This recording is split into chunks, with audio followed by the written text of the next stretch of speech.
I'm Already up. I'm up. transitioning. Oh, I'm up. okay. Anthony, say something. I just need to see your pretty green meter on the audio just to make sure. Just to make sure. Just to make sure, Um, just to make sure. Perfect. We are in. Ah, Welcome ah. to the Taphaven Podcast. What's up, nerds? Yeah, what's up? So wait, tell the audience about your wonderful new shirt. Oh God. Okay. So we were at Anthony's place for our New Year's stream, and I was wearing a hoodie I got from oh my God, what are they called? Oh my gosh. Oh no. I think it's Midori Mischief. It's not Midori Mischief. It's a higher end, it's like stitch based, like embroidery based hoodie creator on Instagram. I'll find the account in a second and talk about it. But they hadn't put out anything like that I liked in quite a while. So I was like, well, there's not really a lot going on. And then I don't know how the topic got brought up, but Eric was like, there's like another creator who's like doing like really high quality stuff as well, and their designs are like, I would say, like more cooler. So he showed me this brand called Otolabo, Otolabo, and they do the embroidery, as you can see here. So this is the Ace hoodie. Otolabo. There it is. Otalabo. Yeah. So they do the embroideries, which are kind of like anime inspired, which of course is the One Piece hoodie. So of course it has the Whitebeard logo on the back because Ace had the Whitebeard insignia tattooed on his back. But they also do this cool like raised embroidery thing on the hood as well, where it's like the name of a character or whatever else that might like harken to the character itself. And it's really cool because I've never seen any like designer do something like that. Yeah, the embossing is really interesting. So So that being said, this is my first time getting one, and I'm like, okay. Dude, I it's really high wish I had gotten the quality. Zoro It's like one. soft. See, yeah, I didn't know about them when they did the Zoro release. Yeah, So 'cause I didn't even get that one. I figured I out am a about them Zoro just fan. in time to get the the Hashira release for Demon Slayer. Which if Yeah. you go back and look Yeah, at yeah. last week's episode, you'll see I was wearing that hoodie Mhm, last week. But yeah, mhm, we mhm. just got it. They had this huge thing. Did you They had a did you huge see sale, their Instagram story? No, what So happened? they had like craziness occur. So they ordered just enough hoodies to do their drop, and FedEx like dropped the ball and delivered hundreds of moldy sweatshirts to them oh no. that had been apparently like sitting in a factory or something like that. Like the whole shipment gone. Oh no. It's all like just like you can't ship it. Like there's Yeah. no, you can't even like work on it. So they ended up for the next shipment, they ordered double because they didn't want that to happen. So they did like 2 separate shipments or something like that to make sure that they had enough because they wanted everybody to be able to get the sweatshirt. sorry, what happened with FedEx? So FedEx, something happened and all their boxes of all their sweatshirts were sitting at some FedEx facility or something for a long time. And all their stuff got delivered moldy. So like all the FedEx boxes had broken down by like water damage. Do you know what happened, Eric? I don't. Hurricane Helene wiped out the entire FedEx like massive thing in North Carolina. Oh, there it is. And I would maybe not they be surprised if they saved didn't some base their stuff boxes on that this, were yeah. soaked. Yeah. Ooh. That sucks. But yeah, so they had all these water damage boxes that they got for hundreds of sweatshirts. And so they ended up just getting like double the amount, you know. They like got a bunch extra. And they were like, okay, some of them have to be good here. And so yeah, they got a bunch extra. And so recently, a few weeks ago, they had a sale where they were like, we have to get rid of all this inventory from our distribution center. And so they sold it all. Pretty dope. Pretty dope. Yeah. Can't say I am upset about it. What is that freaking brand, dude? Hold on. I'm scrolling through it just to go ahead and find the brand, because there's another brand that like does this kind of thing, but they just like do it at their approach is more maximalist with color and less minimalist. But I can't remember the name of it. So while I'm scrolling, you guys can go ahead and catch up for the week, and then I'll just scream during your update or whatever. Yeah. So Anthony, how's your week been? What? No, I refuse. You refuse to go first? Refuse. No, Oh. it's not that I refuse to go first. I Oh. refuse. I have spent decades, if not centuries, okay, having this Centuries? question that I can't take it anymore, okay? The Okay. thing is, dude, you got to stop living in the past, all right? Okay. I don't know what happened last week, Eric. Okay, All I that's know fair. is today and tomorrow. Now Okay. and tomorrow. What is today and what is tomorrow? I don't know what the day is, but Okay. Wait a second now, because now I have an issue. I'm okay not living in the past, but if you tell me that today is what you're thinking about, I gotta get today at least. Yeah. Actually, no, legitimately, I've always had such a hard time when someone asks me, how has your weekend been? How was your weekend? How has the past week been? And it breaks my brain. And I'm always like, is something wrong with me?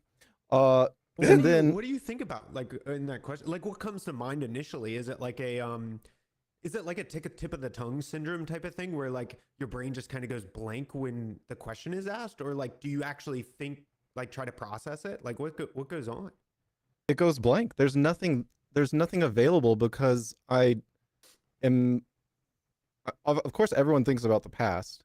But like when someone asks, whenever I'm talking to someone, I am very like in the moment with them, and it's also just like a question wording thing. Actually can't remember the details of it, but I learned a long time ago that neurodivergent kids need questions asked differently. Like when you ask a kid, what did you learn in school today, which I got asked a million times, I never have an answer. I don't know. But if you ask that same kid, did anything interesting happen today, they will potentially actually have a response and stuff like that. So yeah, I don't know what is exactly happening, but it is just like I guess the phrasing breaks my brain. And so I'm always like, and then of course, usually I try to take notes, and so I know what's going on. Like right now I didn't take notes, but I'm doing pretty okay right now because I had some tea, but I got food poisoning on Friday, and that sucked.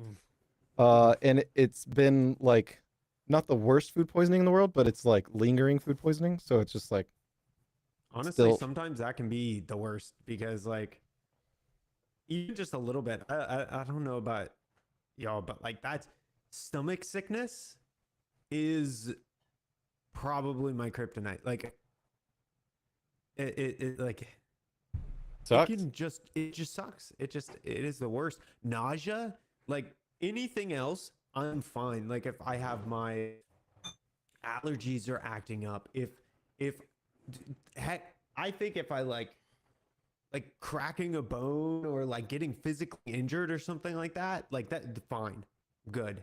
Nausea, get me out of here. I'm out. Yeah, it's the worst. But yeah, like I don't know. Even like just now, I try to think, what happened this week? I don't know. I mean, this weekend was a wash. We watched a lot of the Formula One documentary, which I can't remember if I talked about it last week, but the first time I saw like the title of that, I was put off.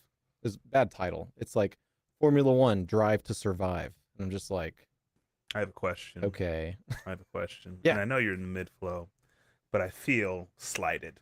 And I have to tell you that I feel slighted. You didn't watch Castlevania Nocturne, did you? I have watched it, but I haven't recently watched it. What? Where'd your voice go? What?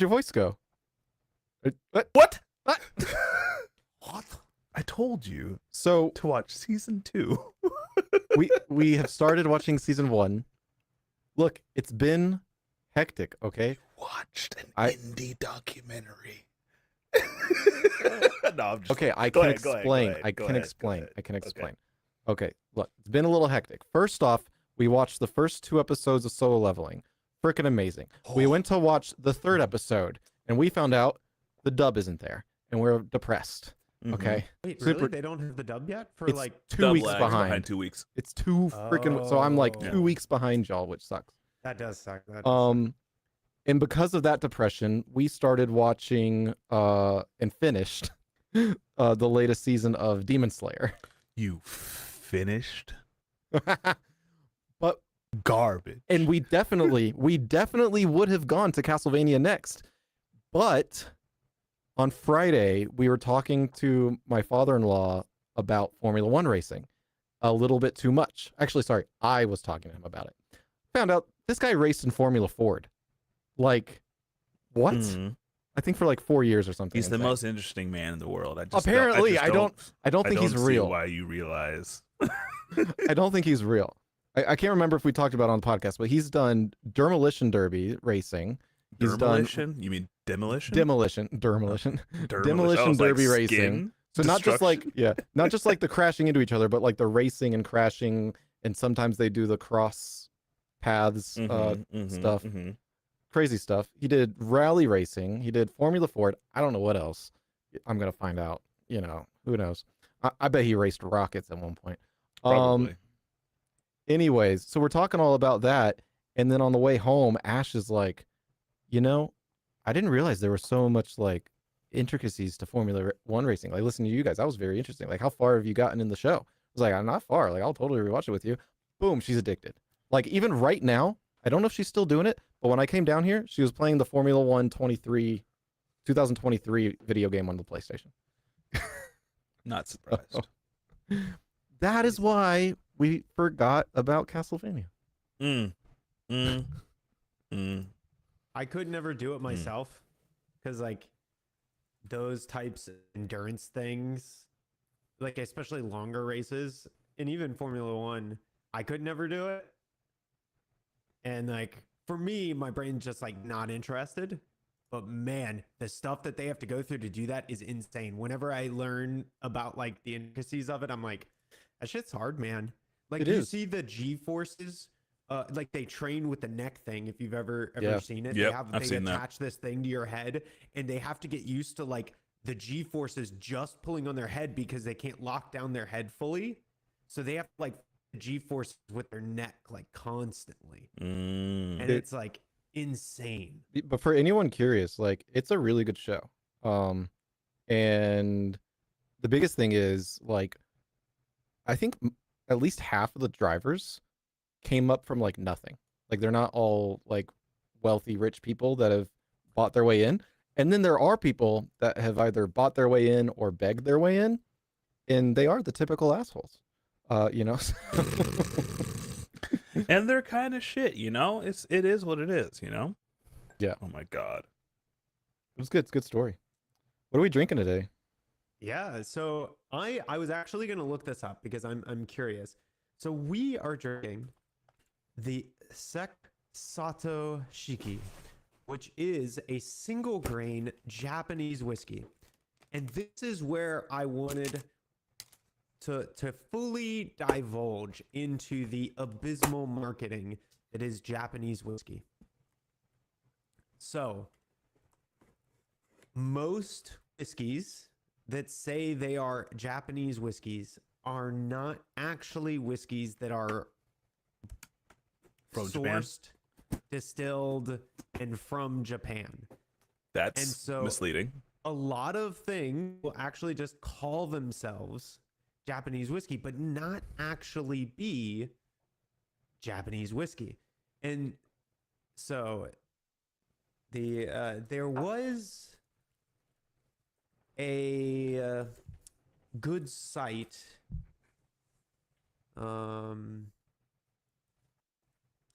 that would tell you like what to look out for. And obviously there's some big companies that you should do, like Suntory, Nikka, Yamazaki, Hibiki. Like those are trusted names that you can have.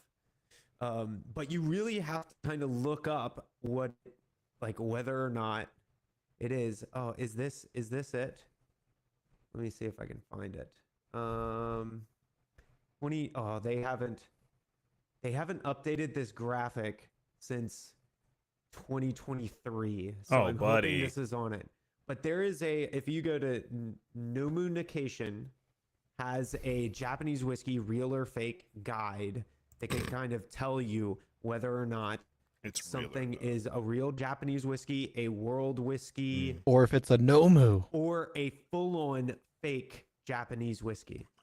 And so what I wanted to see is this company is called. Let's look this You up. going to Nomunication? This is just a word. Oh, here, let me. I'll do a link directly to y'all in the chat here with the actual just PNG link, so y'all can kind of look at it.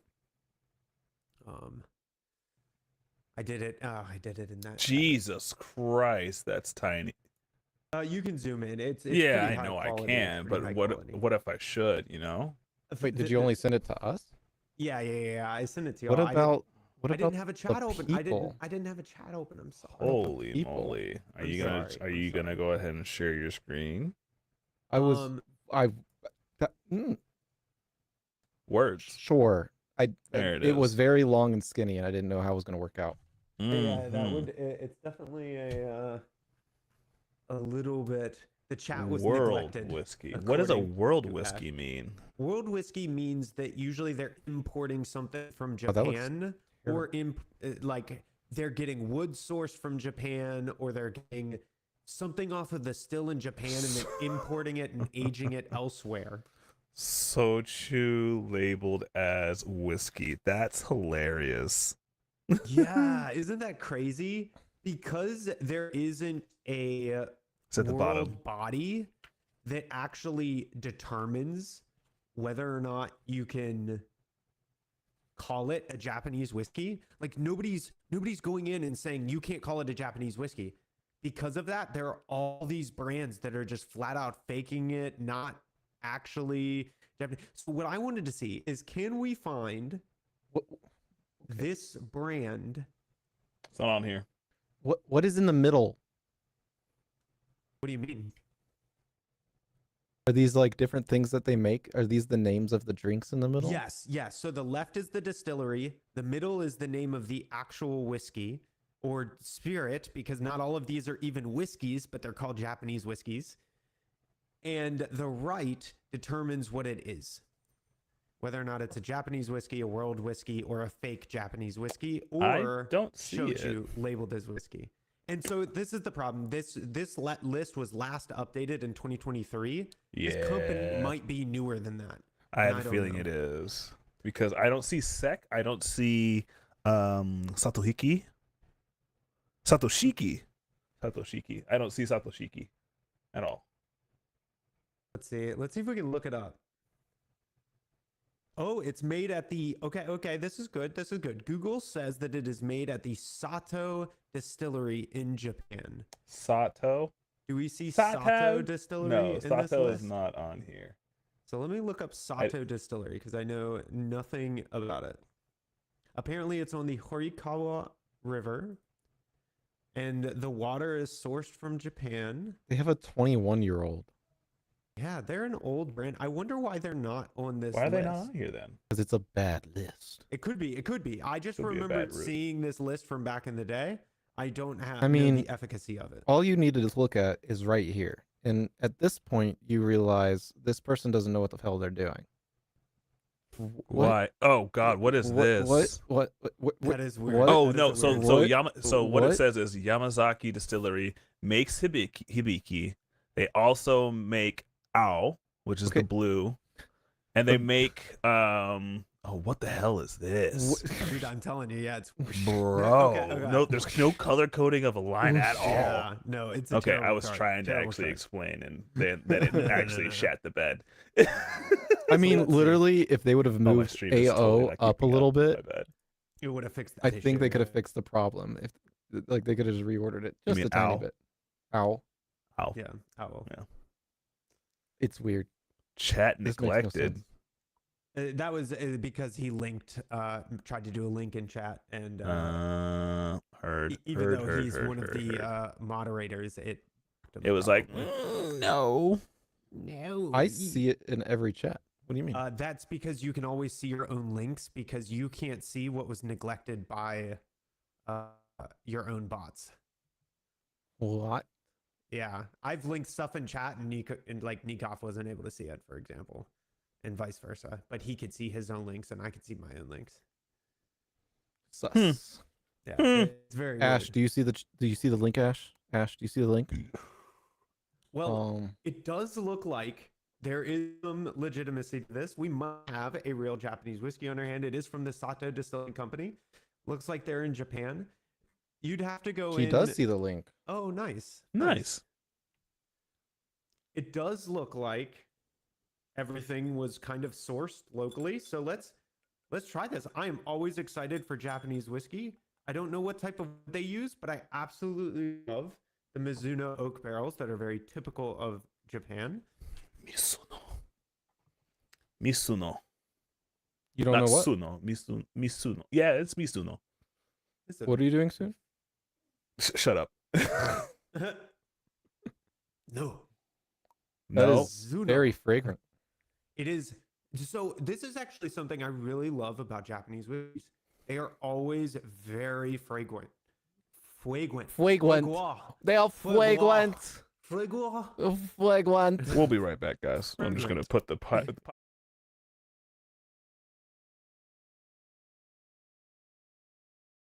God. But yeah, it's like really, it has a really poignant smell. It's very. It is very straightforward. Yeah. It's very woody. And it's very. I tend to find it has that Mizuno oak smell right off the nose. It's very. What floral. I smell is like grainy. Really? So I see what you're saying, and I think it's the Mizuno oak that they use has a very distinct smell, and I am pretty sure that I'm smelling it here. Let me look up if they're using Mizuno oak. It does say it's nutty, which might be what I'm getting. There's some nut in there. Ooh. There was no nut in the chicken cock. There was no nut in the chicken cock. Let's see. Discover their collection. You said that. Couldn't stop it either. That. You said this that. is Tried. the single grain whiskey, by the way, not the single malt I can whiskey. smell that one grain. Oh, and interesting. They have 3 barrels listed. 3 barrels? What do you mean? Like there's 3 Yeah, they're using their sources. white oak. I think they did finishing. So they finished inside of a white oak barrel? No. They it looks like they aged it primarily in a white oak, which is the Mizuno white oak. Yeah. Yeah. And then a Spanish oak, and then they finished it in cherry casks, is what it looks like. Why did it jump so many barrels? I don't know. Got around. It's okay. I mean, I actually really like the grainy smell. It's very reminiscent of being at the Red Roses distillery when we got a good whiff of the mash I can see that. in the atmosphere. It was very homey, hearthy. Yeah. It's like I get a little bit of the honey too. I can see the honey. I get the honey when I do the technique. Nice. Technique. Trademarked, by the way. Don't steal it. Oh, don't worry about it. Eric lives at a racetrack. No, that was me, dude. That was not me. Oh, don't worry about it. Me, Matt lives at a dude. racetrack. Yeah, apparently I do now. Cheers, guys, to episode 44. She's Nice. a very light one. She's Toss very it out. blonde. Yeah. Oh, yeah, So she does Japanese kind of look. whiskey's always very gold Mhm. and like honey colored. And You got some pale honey, brother. This looks like something else to me, but I'm not gonna say it. I get so much of the white oak. Ooh, I do get the caramel. Yeah, I get like this smooth vanilla honey mixture of sweetness with a lot of the white oak. that's pleasant. A lot of the honey on the tail end. You know what it is though? It's not like the honey liquid, it's honeycomb. Like You if know, you this actually thing. get the honey with the comb in it and you eat some of the comb. Ooh, Yeah. ooh. There's like almost like a lavender aftertaste to that. And then at Yeah. the end, you get stung a little Mhm. bit on the tip of the tongue by the bee that you didn't see. Well, that's what Sir, honeycomb you does. use- Honeycomb, yeah. when you eat it, it has that enzyme in it that like causes the little tingling. Mm. Okay. But yeah. So I was totally expecting this to hit me like most young whiskeys do, with a healthy amount of uh bitter aftertaste. And I am very surprised with the level of mellow tail this has. Like there's not a lot trying to like come after me at the end of this. Yeah, no, It it really smells kind better of right just now. has that. And I mean, the flavor really just brings out honeycomb notes. It's Mm-hmm. not super sweet like honey, but it's got this creamy vanilla caramel honeycomb note to it. For And then the sure. undernotes of just that Mizuno white oak flavor. And funnily enough, I think the sherry really isn't present in a sherry Mm-mm. way. It's present in a vanilla, like a creamy. It adds like a creamy sweetness to it. Oh, it Which has a is proposition. yeah. So think about this. All right. Okay. What if we're rushing it a little bit? Okay. Usually, when you're drinking whiskey, you're taking your time, right? And we Okay. usually are about to give our ratings. But Uh-huh. what if we just delay a little bit? Because Nat, how have you been? How are you doing? We haven't talked Oh about that, shit. you Oh know? yeah. And that could slow it down. We could keep on tasting. And I'm in. I mean, I really don't have much, but okay, sure. I mean, Um okay, bye, Nat. Eric. wow. Ah. How you doing? How's it been? How's the heat? uh so stupid. I hate it here. Oh, Is no. it already hot? The What's temp winter there now? lasted literally like 2 days. weeks. Like not even. No, like, got snow, and then it's like we were just teasing. Yeah. Slap. Yeah. And then like what temperature is it right now? It is probably like around like 80s, maybe My 70 God, something. and the sun's already set. It's 76 degrees right now. Oh my God. Yeah. And That's the lowest it'll crazy. get is probably what is it? 68 No. tonight. And that's it. It'll Winter's feel done. briefly okay in the morning. My mom says that I should watch my mouth because Texas winter always leaves and then comes back, and then like comes back harder. Oh. But I have the feeling that was all we're gonna get, and it was really short. Like I was very surprised with how short it was. Literally, we had snow for like 2-3 days, and then immediately after the weather started like switching back, like it immediately started getting warmer. So weather's okay. I worked over this weekend, so I'm a little Yikes. tired. Yeah. Did you you don't have to go into like super details, but did you work like was it that you were scheduled to work? Was it that crap, I got to go do all this nonsense they're happened. making me doing? Crunch happened. It gotcha. Yeah. Yeah. Crunch happened, and I had to go ahead and work over the weekend. I found out I have not allowed myself to recover from some very evident burnout, just like in general. So I've just been like coasting for the past like 8 months, trying to make things change when there's no go juice.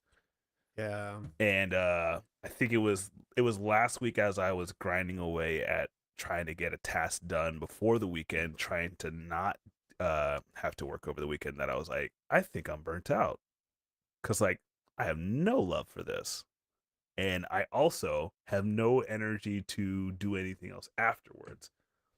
Yeah. So what is it? Yeah, after I developed these last 2 lessons, and then make enough of a dent into the next unit where I'm like at least 2 weeks out from my due date rather than being like 2 days out from my due date. I'm probably gonna take like a 4-day weekend and just like try and not look at a screen and do something other than what I'm doing now. Cause it ain't working. Yeah. But yeah, that was my week. Hate to be a downer.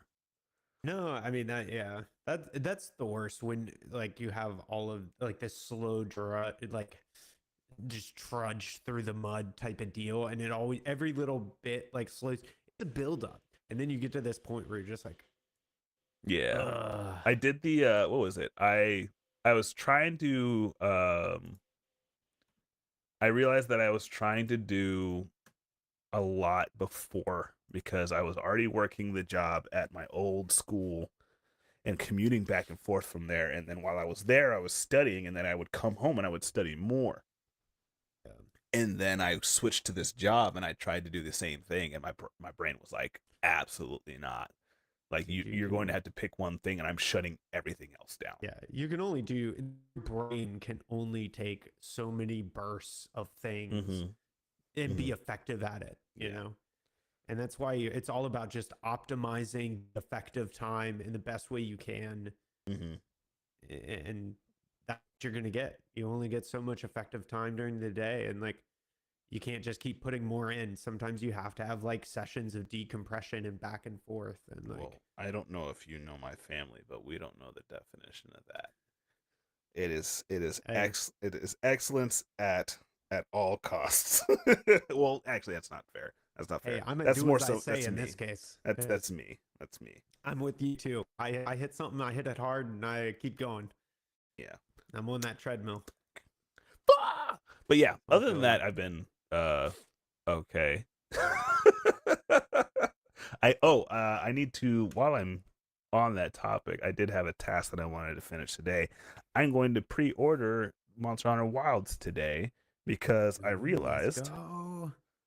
that tariffs coming through might change the prices of video games, apparently. That's crazy. That makes no sense because it's digital. No, it doesn't. It doesn't make sense. But it's That sounds very like that sounds like propaganda from the video game company so that they can charge more and blame it on something that's completely unrelated. it's possibly from EA. All I remember is that I saw it and I was like, well, I was gonna go ahead and get this game anyway, and I really don't have anything else that's on the horizon that I'm gonna be trying to pick up. So I might as well pick it up now anyway because the game comes out on my birthday. I might as well Yeah. get it out the way. Heck yeah. Now I have to Nice. decide: am I putting it on the PS5 or am I putting it on my PC? I That's the think I'm worst. putting it on my PC. It makes the most sense on my PC. Yeah, we're putting it on the PC. On my Okay. PC, I can play it on my Stream Deck. Steam Deck. Yeah. I honestly would.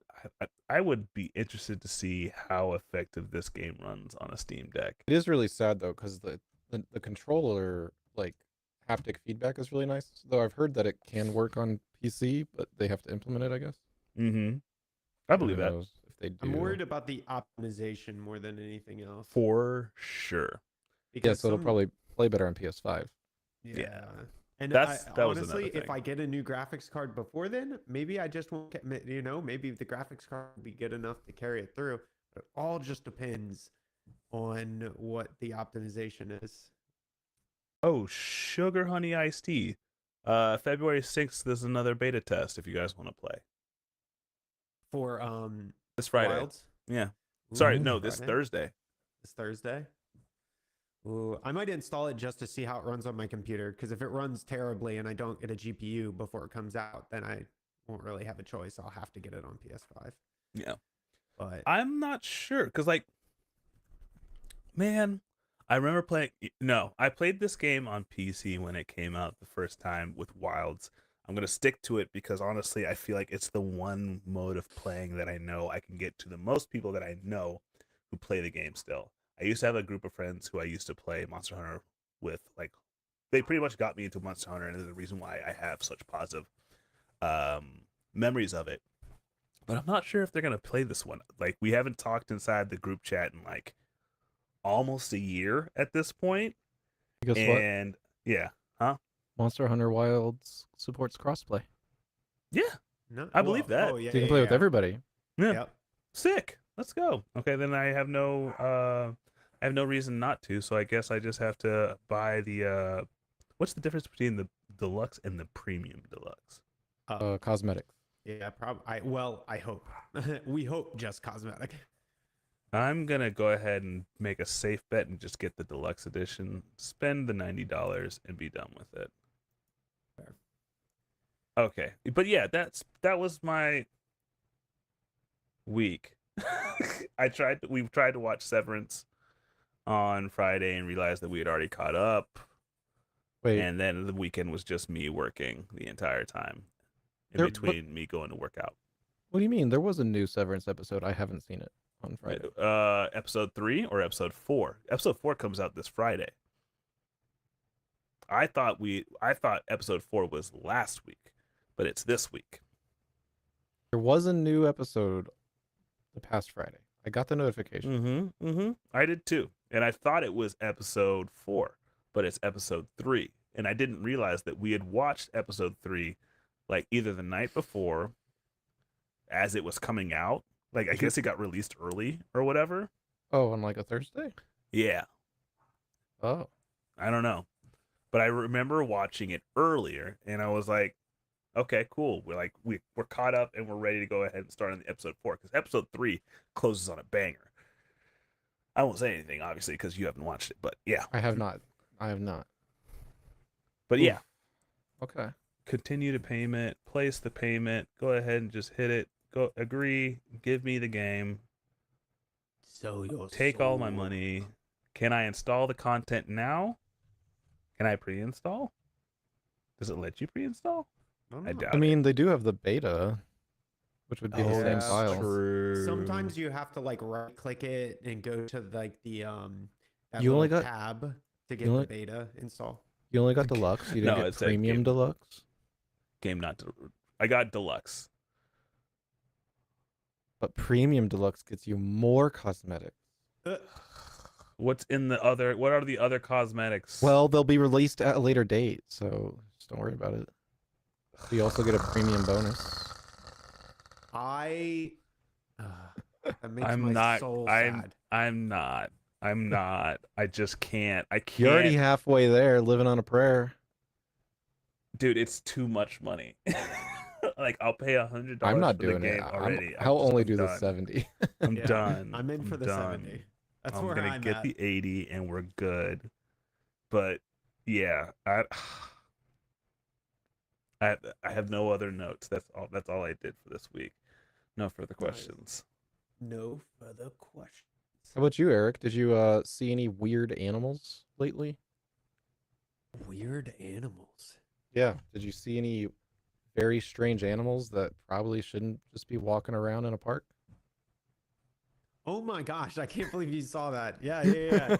So it was kind of the first weekend where you like volleyball was really a thing. So we went and obviously went to a volleyball group and we wanted to get some play in yesterday. So we went up to this park near us and we're playing volleyball and we got like 6 or 7 nets set up. Everybody's kind of like playing, just going around, moving around, doing different teams. And out of nowhere, there's like a pack of alpacas and people just walking them down through the park. just a In herd. Atlanta. Yes. Alpacas in Atlanta. Like, yeah, in a park, just randomly. And so I think there are a lot of alpaca farmers near here where they buy alpacas and then of course they shear them and get all their wool and sell it for clothing because alpacas are actually price per like the cost benefit analysis, the ROI on alpacas is actually really good because their wool will pay itself. So usually an alpaca costs enough in how much you're paying year over year and the initial cost. At about 4 years, you are making almost pure bank off of alpacas. They almost pay for themselves. And so if you can keep and take care of alpacas, past the 4-year mark, you're making a ton of money per alpaca, like a crazy amount. One of my friends was actually looking into it, and so she did all the calculations. Each alpaca nets you like a few hundred, like per shearing, A few hundred what? dollars. That's it? Yeah. But Eric, the I'm trying to cost get of rich like fast. No. You need to be able to do like a ton of alpaca. It needs to be like 20 alpaca. Yeah. But that's what these You need people a they're herd doing. Yeah, of no, and alpaca. that's what these people are doing. They're raising like 20 to 40 alpaca, and then on year 4, In Atlanta. they're making hundreds of thousands of dollars off In of Atlanta. alpaca. Oh yeah. There's like In there's at Atlanta, least man. 3 separate ones that I know of that are alpaca, like specifically just alpaca farms. I'm gonna tell you right now, they live in good. Absolutely. How much of that goes back to the upkeep of the alpaca? Oh, it's Because like, you're paying 4 years of alpaca care. My cousin. Oh my has an God, are you alpaca serious, farm. I Nikov? know Nikov, about please. this. Please tell us more. Can we have a guest? Can we have a guest on this podcast? I don't know about Of that. course, Nikov So, has a Nikov, cousin who has an your alpaca cousin farm. is an alpaca. He can't farm. get rid of the hair. He can't get rid of the hair. Like he can't sell it. Ooh. Did we just Eric, debunk now Eric's Well, craziness? no. Here's the What? thing: the one that lives near my friend, they have a person, a whole company that only buys wool from them. Oh, they have a deal. Yes, You got a buyer. Yeah, Yeah, you have a they have buyer. a buyer. Apparently. So he has all these alpacas, but he doesn't have a stake in the game. You know, he doesn't You have gotta it get- in with you the gotta have a alpaca buyer. triads. You know what I'm saying? Oh, no. You gotta hook up Nikov's cousin. Yeah, Yeah. you gotta let him know. So like him and Nikov can start living that alpaca lifestyle. But yeah, they have a buyer, and they shear them in the summers. I think 2 or 3 times throughout the summer, and then let it grow long for the winter. And they sell all of it. I don't Because- doubt it. I 'Cause don't. they also get like the clothing from that company, and so my friend has like a lot of their clothing because they just give it out to their neighbors. Wow. So I'm glad Nikov spoke up. Oh, ban him. Ban him. Get him Ban him. out! Somebody ban him. Ban him. Get Ban him. Get him out of here. Okay. Oh, she's on it. I couldn't She find my was ban button immediate. so fast. Immediate. So fast. Disgusting creatures. I'm glad Nikov said something because I was like holding my tongue. I've talked to farmers locally about alpaca farming, and they kind of just laugh. Oh. Hey, I'm just saying, Really? the few people that I've talked to that have done it are making bank off of it. Why Yeah, they're so- making bank, I don't know. Well, But they so make bank. if you want to make money farming, you have to own a very large farm, i.e., already have money. That's fair. So are you saying like Nepo babies get alpaca farms? Yeah, well, or just someone that bought something with a lot of money, and they're getting. Most people buy farms for the tax benefits because farming is you can't really make money, so you get a ton of tax benefits. Mm-hmm. And yeah, there's almost no way to make money farming. I mean, seriously, go watch what's his name, Clarkson's farm. That was a bug. Got it. They literally operate from just like a community standpoint where like farmers bind together with other farmers or No, what? watch Clarkson's farm is Jeremy Clarkson. He's the popular British guy that was on Top Gear Uh-huh. and on the Grand Tour. Oh yeah, he- you told us about this. Yeah. Yeah. And he is wealthy and has a huge farm. Barely makes any money at all.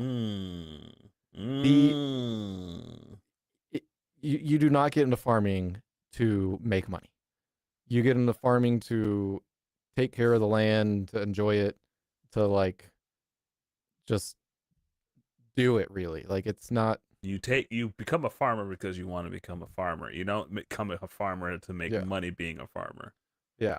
Like Yeah. it's funny Yeah. like if you watch Yellowstone, like they actually depict it correctly. They're like everyone on the outside thinks that the main character is a rich white guy that owns a ton of land and shouldn't. And when they break it down, they have not made a profit like ever. If they have made a profit, it's barely. They barely make enough money to pay for and maintain the land and the animals on it.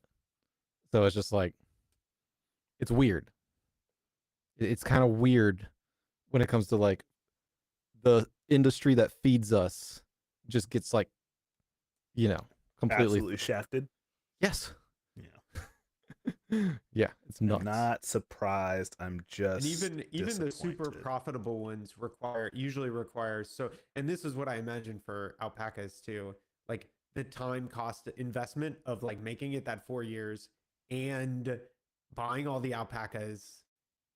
That cost investment is probably so high. Has and like, to be. you're making a few $100s probably per shear, but all things considered, you have to have 50, 60 alpaca before that probably is enough to And like the fee for warrant 50, the 60 alpaca But in a month. the other thing is just the alpaca thing is in danger of being a fad. So it's like, That's true. Too Okay, That's much. true because so- it's not a food resource. a bunch of Mhm. designers want to use that wool. And then maybe one year someone uses a different type of fur in That a becomes the fad. fashion show, and that becomes the fad. And now the Mhm. alpaca industry crashes, Mhm. and no one cares, Yep. And That's every fair. time you go to the petting zoo, you see an alpaca. Yeah. God, that's so Hey, messed up. It's in right now, but it might not be in forever. That's so messed up. And it's just Why like you gotta do those the alpacas craziest like one that? for me is always when I read, I think it was about the guy, he was somewhere on the West Coast. He invested like $1.2 million into getting wasabi to grow in the States. I do because remember that, importing yeah. it from Japan. And was he's so making expensive. crazy money now. Yeah. Oh yeah, no, it is the most lucrative per pound product, I think, In America. that you can grow in Mhm. America. Mm-hmm. But You he have to had get to it to grow. spend $1 million+ to get it started. Yeah. And he's And, probably like- spending millions more to go ahead and keep it going. 'Cause Yeah, that's- but his net profit per pound is still so insane that it's like ridiculous. I think it's like $150, $200 or something like that per kilogram or something.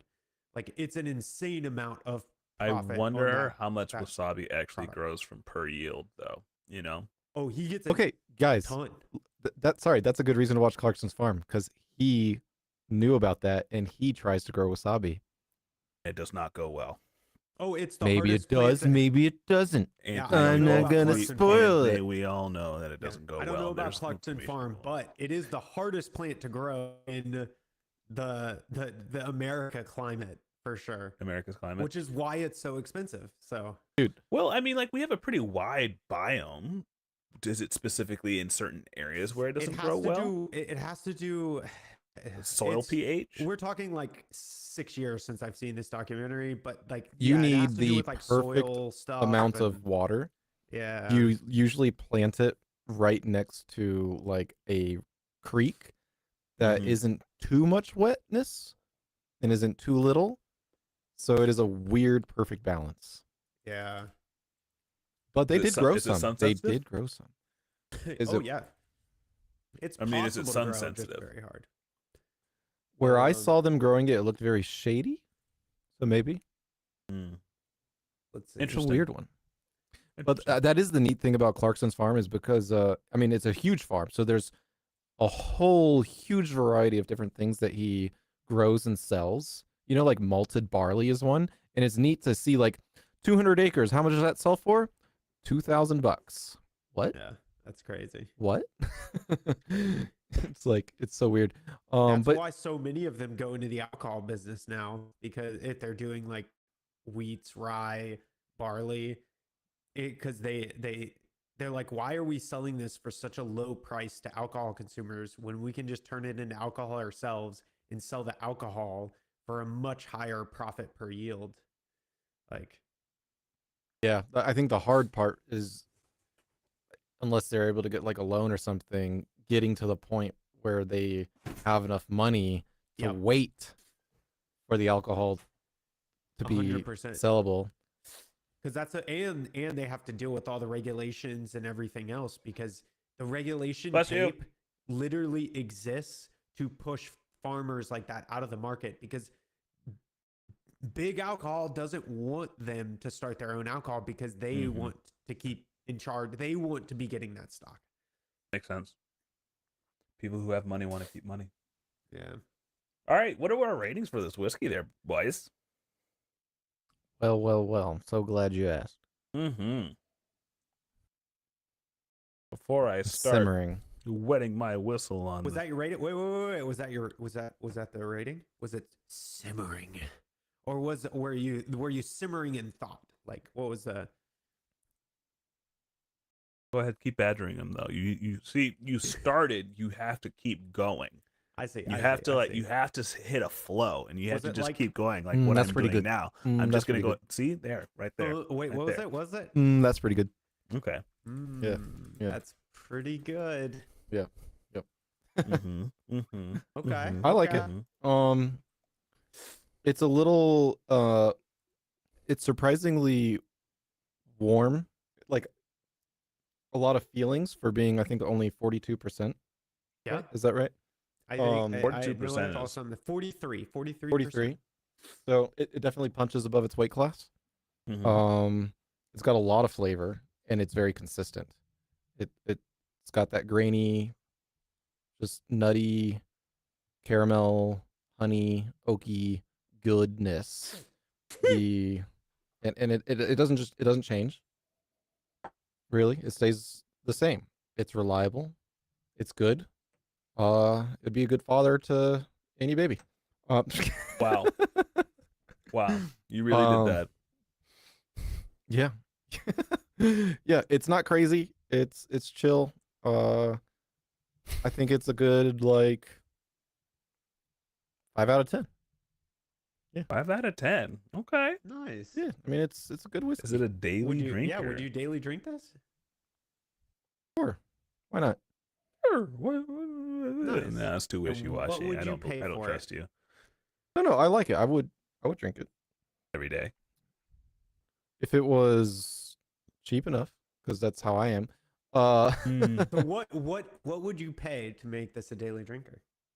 Well, seeing as it's not coming from the state that I can literally drive to, it's coming from across the world where Tony lives. Mm. My initial gut reaction is $50, but that would be like local. So I'm guessing I would have to pay like 70, and I would be willing to pay. I'd be willing to pay $70 just to hold on to it. For Okay. sure. For sure. Now, But what I would about- have to pay like $30-$40 to like keep buying it. Okay. Okay. Nat, what do you think? What's your rating?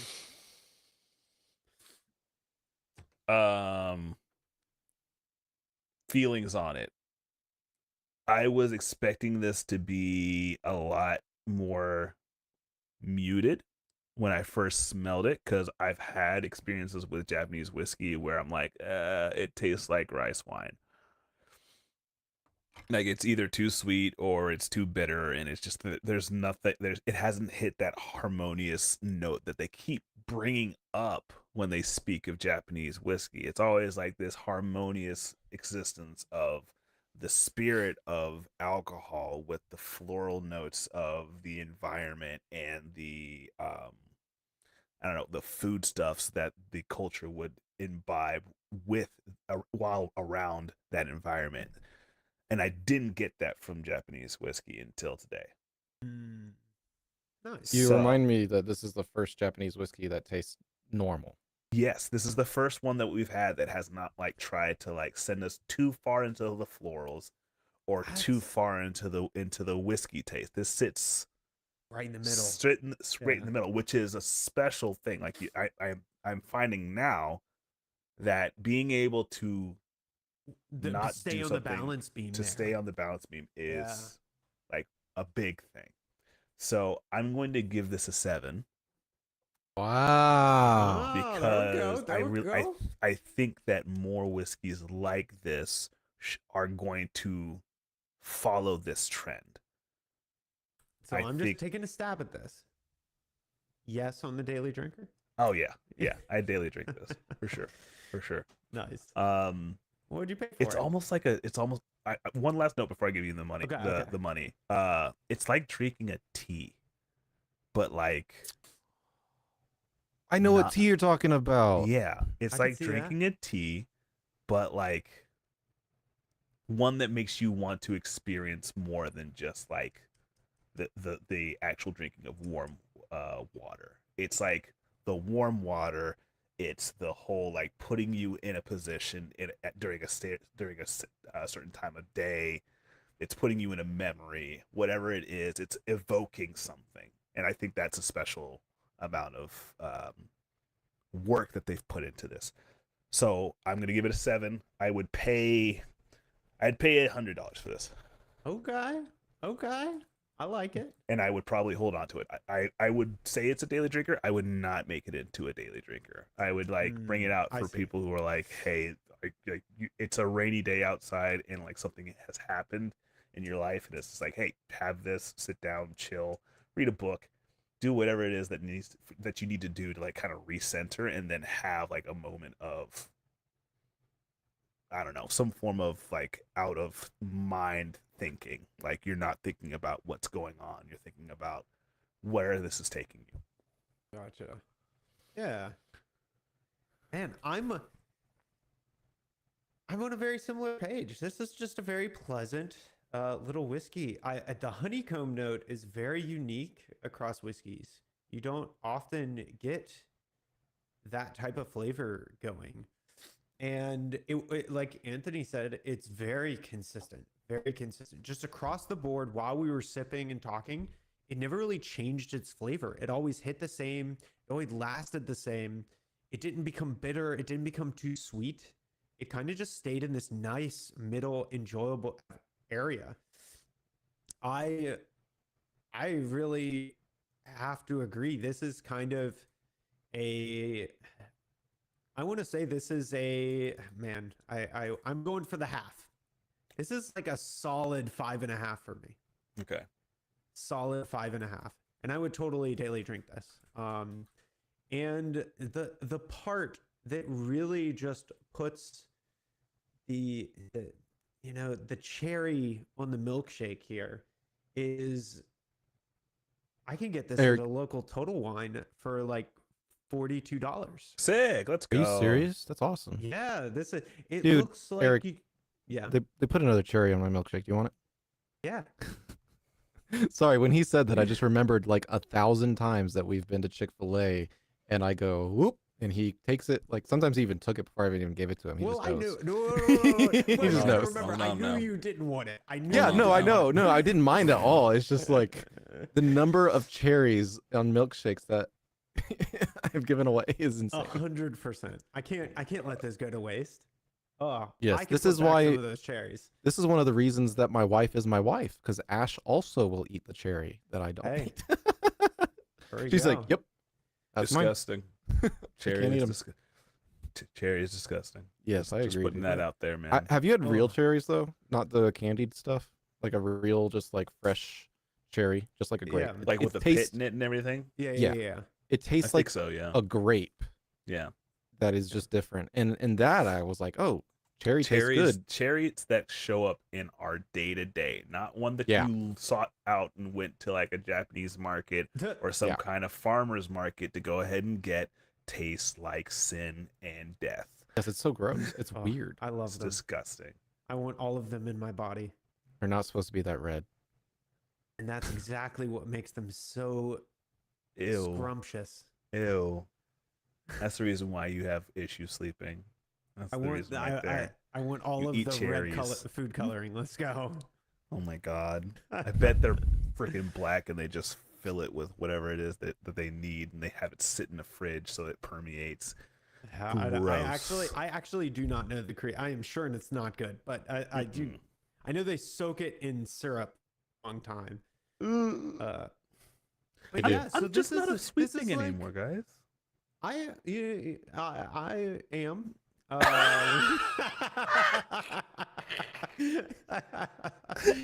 It's like, I can't go on. I can't get on this boat with you, Mr. Yes. Frodo. I can't carry it for you. But And I can't carry No, you. you can't carry me either. You can't carry me either. Oh God. No. But what were you saying? This is a super pleasant whiskey. I think just across the board, it has Japanese white flavors. If you like Japanese whiskeys, you're really gonna like this. But I also think it has this wonderful introduction to whiskeys with it. It has a lot of dynamic flavor to it. It's not too hot. It's not too sweet. It's got really recognizable flavors, I feel. Like somebody can pick this up and kind of feel these flavors out and not be overwhelmed by the acetone. They can like pick things out. This is a great first bottle of a collector's whiskey, For sure. in my opinion. For This sure. is that one where like somebody's like, man, I've really been getting into whiskey. I'd pull this out and be like, oh, you gotta try this. You'll one. probably like this. This Yeah. is approachable. It's good. It's solid. And it just has all of these different elements to it that make it really, really nice. So this is just a solid buy. I'm pleasantly now Japanese whiskeys I tend to like in general, but this is just a very pleasant Japanese whiskey. We looked it up for anybody who's joining late. We do think this is an actual Japanese whiskey. The Sato Shiki, the Sato Distillery, is right next to the Horikawa River in Japan, and they source their water right there at that river, deep below, like deep below the surface. They use like the groundwater there. It's in the Miyazaki Prefecture, and they've been around since 1905. So it looks like this is a very reputable distillery coming out of Japan with some really, really good product. So at an affordable price for a Japanese whiskey. This doesn't seem to have been hit like Yamazaki and Nika have, where the prices are astronomical. Suntory, Hibiki, Yamazaki, and Nika all have these really high price tags to them now. And they're great whiskeys, but this is sitting at a very, very nice price range, and it's punching well above its weight. Heavily recommend. Sorry guys, I had to fix my tree. What do you do to the tree? Yeah, I well, didn't do anything to the tree. It's doing very well actually. oh, nice. He's just Is that a testing the real soil. tree? Yeah, it's a Chinese money. Well, Chinese money tree? Yeah, it's a Chinese money tree. Nice. So, They have a single malt available on Flaviar. but no, I had to Prices prune are- her. I had to prune her. She lost a. She started a frond. I don't think it took off. The sweet lamb. The sweet lamb. So my guys, what have you all been playing this week? You know what I've been playing. I do know what you have been playing. How But dare you? enlighten the audience to what you're playing. Indulge in your inner self and explain your love for a genre. Okay. So I started watching Eric play this game last week. The week before? Anthony, was it the week before? I think it was last week. It's I 2 think it weeks was ago. last week. 2 weeks ago. Yeah. it So 2 I weeks picked. ago? Yeah, I picked up Prison was- of the Path of Exile 2 like 2 weeks ago because I know Anthony was talking about it on the last podcast and how I was like, no, I started it on Friday, and you were like, no, you didn't. You liar. You lied. So I picked up the game, and I think I just hit the point where I'm starting to like understand that the game is asking you to like investigate how it works. And if you don't investigate it, there's a very rudimentary way to approach it that still works but is not as effective. Case in point, I'm playing a mercenary. Okay. And the mercenary has a ammo based mechanic where you load a crossbow set of crossbow ammunition into your crossbow, and it has some form of affectation: fire, bolts, ice, electricity, so on and so forth. And originally I was just like taking the strongest weapon that type that they had, which was like this high velocity round, and it shoots pretty much like a rail gun. And then just put a bunch of affixes on it and try to like run that, and that worked for some time because it just had like high damage. But then I started thinking, I was like, I know they have another weapon functionality to this entire game. So why is it that I'm not using another weapon? I'm just using my crossbow. So I looked into it and I was like, okay, so the ranger is the other range class using a bow. So I decided to look into those abilities by playing the class. And I saw an ability and I was like, I'm pretty sure I can use that on my mercenary. And so I went back to my mercenary and I dropped this. I found a bow and a quiver because I've been picking up just random stuff, just trying to like build a ranger on my own. I threw it onto the merc and then I put skill gems into the ability and put it on the hotbar. Just went into like a random mob at my level and just like dropped it and then used the skill that I thought would work on it, and it blew the shit up. It just like completely nuked everything that I was dealing with.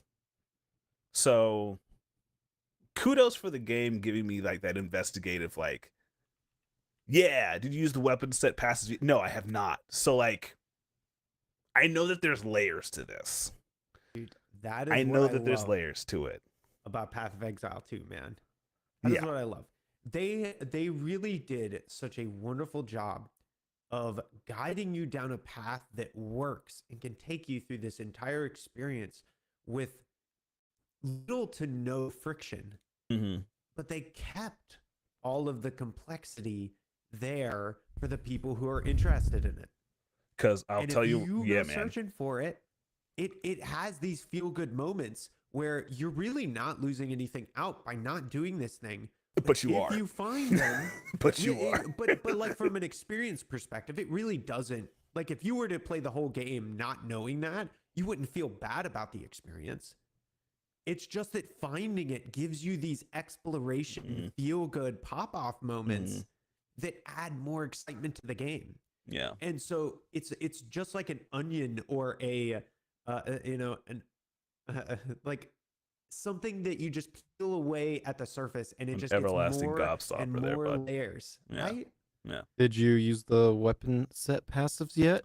I have Nikov wants to not. know. Nikov, I have not used them yet. So I know that there's layers to it. I know that like once I get into it, I'm sure that there's some stuff that goes along with that. Right now, I'm just trying to increase the amount of. I had to respec, obviously, because I was like, wait. So I'm not looking for range damage. I just want to freaking cause this reaction to absolutely nuke things. So I'm trying to put as much electric damage into my passive as possible at this point. So I looked into it. I traced some lines to see where I could get to the most electricity damage with the points that I had. So I ran that down, and then my goal is to go ahead and get as much of that as possible, do the ascendancy quest, and then reassess. Because I've also been told that I'm supposed to be playing a gemling rather than a witch hunter. Because the entire time I'm like, dude, I'm doing witch hunter. It sounds like something I would do. And I think bounty hunting is pretty dope anyway. So I like the fantasy of being like, yeah, I'm just gonna go out and fucking hunt witches or whatever. Not for the fact that I'm hunting witches, but like I'm out hunt. It's like Witcher stuff. Anyway, but I was told by Nikov, dude, gemling mercenary is absolutely broken, and I don't know why yet. So I'm just gonna find out. Yeah, I it is thing, but I do want to say, like Nikov's saying it in chat right now. Dude, witch hunter is fine, dude. What the fuck? It's just strong. they're like really, Path of Exile 2 is so much better in the sense that you can almost choose any of these pathways and it'll get you where you're going. And you can have fun with the game. Like the creativity around it and the build diversity and all of these different options. I'm going to tell you right now, if you go onto any build site, which I don't recommend playing this No. game with a build. I don't personally enjoy that, but I don't knock anybody who does, because some people just want to play the game and not worry about the build, and that's fine. But if you go to any of these build sites, you're going to see hundreds of different unique builds that all have videos of somebody beating like the hardest content in the game with it. Yeah. You can do any of it. I'm not saying it's all 100% viable, but like if you want to play Witch Hunter, you're going to play Witch Hunter and have a lot of fun. And if you want to play Gimli, you're going to have a lot of fun. If you want to play a monk who casts only fire spells with intelligence, I am sure you can do it. Will it be effective? You'll probably figure it out. It's not going to be the most effective, probably, but I guarantee you can beat the content with it and have fun. And that's what Path of Exile 2 does so well, is you can go ride the bike and just have fun. You know what this reminds me of? And this will be my kind of like, what is it? I haven't been playing anything else. So like I don't have the brain space for it. So like this will be my last little like thing, but like, oh no, I have one other thing. I'll speak to it. I'm reading a book that's so have you ever heard of cultivation novels? Cultivation. No. It sounds so Okay, familiar. then don't look up anything. Have you ever watched Crouching Tiger, Hidden Dragon? Yes. That's a No. cultivation novel. Okay. In the sense that like the characters within it aspire to a Tao, which is like a got you. like a God, I don't know what the actual definition of the Tao is, but the series is based on people. It's like the original like power scaling novel or something like that for I believe China. I'm not sure, but cultivation is based around this idea of you attain levels of enlightenment and manifestations of chi up until godhood. And if you are a cultivator, that's your entire lifestyle. And like you join a sect, and that sect works together with you to go ahead and get you to build you up because they see possibility in you. But that entire Crouching Tiger, Hidden Dragon thing, House of the Flying Daggers, those are all kind of inspired by cultivation style stories. Did you ever read, or maybe the other way around, or the other way around. Did you ever read the Soul Land mangas? Soul Land. There's like 6 of them now. They're one of the most popular mangas out of China. When you were saying all this, I was like, oh my gosh. It's the same thing. Soul Probably. Land is a cultivation manga. Yeah. Essentially. Yeah. So 100%. all that to say, there's an audiobook on Audible right now. And it's called 1,000 Li, and it's narrated by Travis Baldry, who's the GOAT. I don't care what anybody says about who you have that you listen to all the time. Him, Bronson Pinchot, and Kate Redding, and who's her partner? Kate Redding and Kate Redding and oh my goodness, come on. Anyway, and the other dude can get it. I don't care what it is. Like if they're on a project, I'm listening to it. But if you have time and you're just willing to like listen to some stuff in the background, I've been listening to that while working, and it's just been like very pleasant because you don't really have to pay attention. But when the kung fu starts popping off, you're like, okay, this is fun. So just heads up, cultivation stuff. It's pretty cool. All that. Oh, and also, all of this talk about discovering like different ways to play reminds me of a time when Nikov showed up in a raid with like the most slapdash set of gear to Karazhan and top DPS. So I understand that this game is supposed to be an investigation almost, which I'm okay with. I usually say I don't want to study for a game, but I will study for this game. End talk. Well, thank you for coming to my TED Talk. Dun-dun. Anytime I hear the words Nikov and game and like, oh my gosh, close we think enough. of the same memory. It's ingrained into our brain. It's Nikov. so It's like, don't vivid recall. in my memory. I remember a time when we were talking about this. I don't know if it was on the podcast, but Nikov was like, "Why is that what y'all remember?" It was one time. One time. One time? One Sorry, time. Nico. It is one of the most unique, interesting, undisputable memories of my life. One little phone call. 100%. You know it's unique when we can just talk about the idea and you And know you're like, dude, exactly what dude, it was memory just it one is. phone call. Come on, guys. Don't make it too big of a deal. I'm just out here trying to live my life. One little phone call can change your life. Don't call here. Don't call here.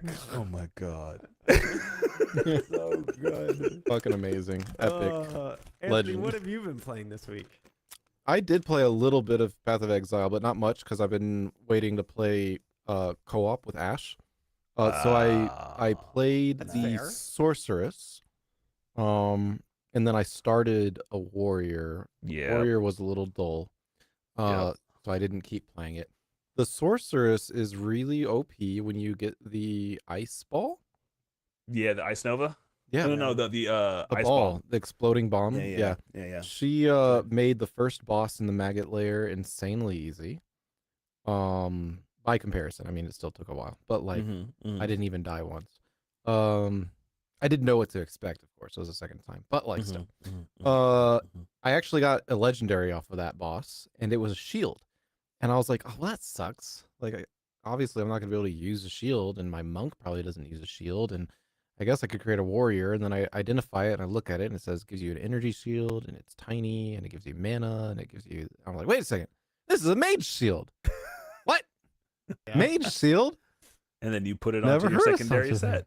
thing. I put it on my main set. What do you mean? I had a wand. I was using a wand at the moment with chaos bolts. As my main. I will Okay. say the shield better is than my staff. often really good for mages too, because the shield charge can actually get you out of some tight spots. I have mine Before has you get raise teleport. Yeah, yeah. shield. It doesn't have a So- charge. There's a raise, so you can Once block you get some to the stuff. second one, yeah, once you get to the second one, you'll get the shield charge, Yeah. like the Interesting. second skill gem levels. Yeah, but I've still been playing on the Steam Deck, and it's still doing good on the Still Steam good? Deck. Nice. Yeah. It's completely fine. There's no Yeah. issues. That's exciting because Um, that's probably going to be one of my travel games for sure. It's really Just- good. Oh, one thing I need to let you guys know of. It got fixed because an update literally dropped immediately after. But I have to let you know, be very careful when you are trying new builds and you go into sub rooms on a map. Reason being, Okay. I tried this new build and I went into a map and I was like, oh, I see a treasure chest that's still on this map. Let me go ahead and just like test out, get the kinks out of this thing, and then also get something at the same time. 2 birds, 1 stone. I go into the sub room and Path of Exile crashes. So I've been getting a lot of Path of Exile crashes on loading screens too. I've noticed that as well. I actually was getting a bug where it was actually crashing my whole computer. And I figured out what's happening, which if any Path of Exile devs watch this, they might already know this issue exists. But what it looks like is happening is that during the loading screen, it is filling up page files to a significant degree. And essentially page files are like these local temporary files that get created to store different things. And when it's loading, it's creating a bunch of page files. If your computer isn't set to have enough memory for that page file, to store those page files, there's no graceful failure. So it's actually just crashing the game. For me, it was because I didn't have enough page files, it actually was crashing the computer. But it looks like it's just getting stuck in a loop where it's trying to create page files. And after a certain amount of time, the game just crashes with an error. But it'll fill up a lot of your page files before that happens. Uh-huh. So that is likely it's just a thing that's occurring that is a bug. And That's not what happened, Eric. You didn't let me finish. go. You just went off on your own tangent. Oh, I'm sorry. How dare you? Continue. Anyway, as I was saying, what was I saying? It was crashing when you were going into Right. a level. That's exactly what I said. Yes, I Eric, was thank you. listening. I was Yes, of listening. course, yes. Went to the sub room, crashed. Tried to boot into the character again because I was figured it's a crash. It'll be fine. I'll just go ahead and load it again. Crashes again. I try to boot. Maybe it's just like that's maybe for some reason wherever I'm loading in, I have to go ahead and load textures onto another map to go ahead and give the system time to acclimate. I don't know. I load into another character, loads fine. Log out, try and jump into this character, crashes again. I do this for a good 15 minutes, trying all the little solutions that I find on the internet, changing it to Vulkan, turning off multi-threading, changing the graphic resolution, changing the screen, changing the actual graphic engine, all sorts of stuff. Nothing works. So my character is bricked for a good hour and a half. Holy crap. And I'm like, I'm done. I'm not playing Path of Exile 2 anymore because literally this is my highest level character. I have no inclination to do any other character at the moment. This is the character that I want to play. And you guys are pretty much telling me, no. Yeah, that sucks. That's the worst. Congratulations, dude. I think you just unlocked Star Citizen. You may now play. Yeah. But guess what? Star Citizen has a character repair button. So if you get in that shit, you click that button and you don't have to wait. I mean, you wait like a minute to 5 minutes. I talked to Tony about that yesterday. He was like, dude, in the next 5 years, that game's going to be incredible. But in the meantime, it just wants to punch me in the nuts all the time. And I'm like, what do you mean? He's like, I've been trying to play that game for 2 years. Okay. And no matter what happens, it kicks my dick in. Okay. Next time you talk to Tony, or Tony, if you're listening, the game is in a much better state right now. They're spending this whole year focusing on stability and improvements. Mm-hmm. So much so that this is the first time they've ever canceled a free fly event, which is where the game becomes free to play, and they would make a lot of money, but they're like, the game's not in a good spot. No, we're not doing it. Tony, this game requires a Sherpa. So much so that there's literally a Sherpa program where people volunteer to be there to help you, because the learning curve of this game is very simply, was that a bug? Was there a workaround to this bug? Or did I do it wrong? And once you've figured it out, boom, smooth experience, because don't push that fucking button. Like, don't just don't push. Like, I mean, you can push okay, I'm a button pusher. You can push a lot of buttons and get away with it, but there's like there's certain diminishing returns on the there's just certain things where it's like once you get if you go into the game with someone that knows how to play it, you will quickly develop an understanding that you're going to ask, is that a bug or am I doing it wrong? Mm. And then every time you run into something, you check, or you ask chat, like the global chat, and you keep working through them all. And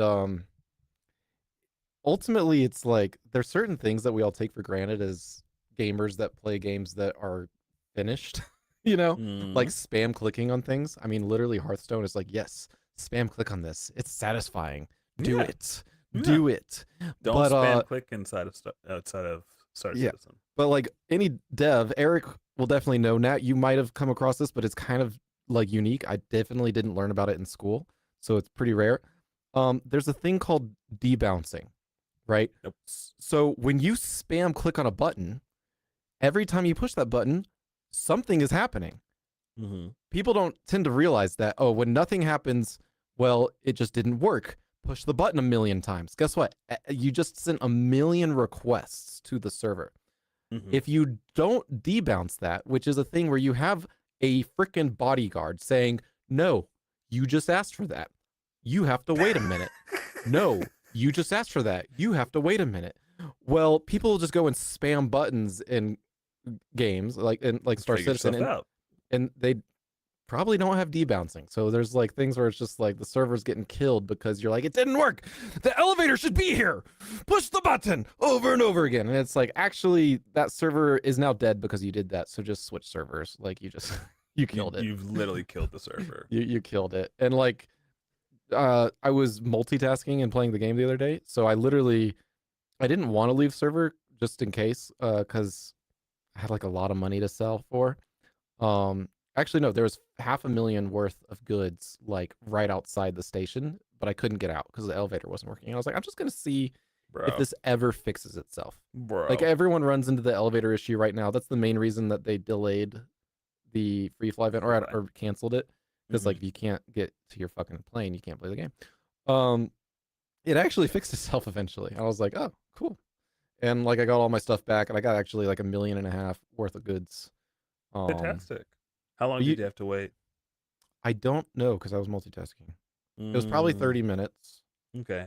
But I could have switched servers, of course, but and just kept playing the game. But since I was multitasking, I could have made more money if I'd switched servers and stuff. Sure. But like I wasn't trying to maximize. I was just genuinely curious. I was just like, do they ever recover? Sure. And they do. It's interesting. Sorry to make that so fine. long-winded. You're okay. You're okay. All good. Yeah, Tony, come play with me. I'll help. There it is. Eric, what did you play? Well, yeah, I have it's been mainly 2 games.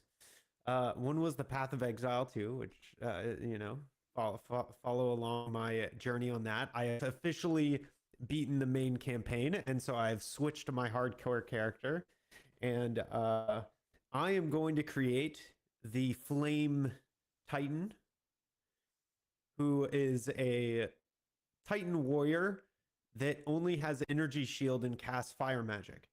And I'm going to take that through hardcore.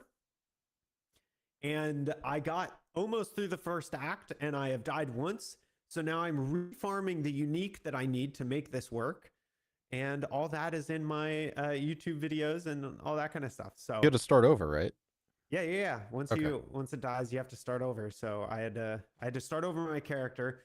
Though essentially to do the build, you need an item that drops in the first act off of bosses and unique mobs.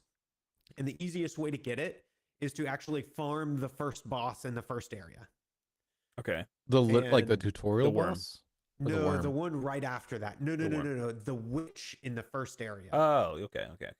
Yeah, is the easiest one to farm because she's close to the entrance door in the map. So you can actually like redo her really quickly. And that's the quickest way to do it. So I have killed her in total around 380 times. And man's shiny hunting over here. And I've gotten it once, and then my character died, so now I gotta get it again. Oh, so God. I'm working on that in the off time, and since then the big game. Are you okay, Nat? No. Continue. So now I have been playing a lot of Marvel Rivals. So I finally tried it out.